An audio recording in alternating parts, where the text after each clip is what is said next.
The weirdest teacher I have ever met. Slowly introducing children to things of a more explicit nature that aren't appropriate for their age level and / or aren't his job to tell kids. Of course kids should learn about their bodies and what will happen when they hit puberty. Sex education here in the US sucks, but when kids are 8, that's jumping the gun a little. That's not to say they can't be taught that stuff.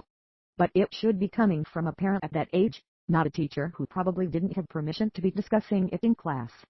For example, by the time I was 8, I knew the basics of my own anatomy. I knew the basics of the male anatomy as well. I knew the basics of how babies are made and that in a few years I would start menstruating. But my mom taught me that. Not a teacher. If their parents are totally on board with it, sure. This guy was operating on his own, with no parental consent or even knowledge, and was teaching this in the language arts class, not science. And yeah, my aunt started her period at 9.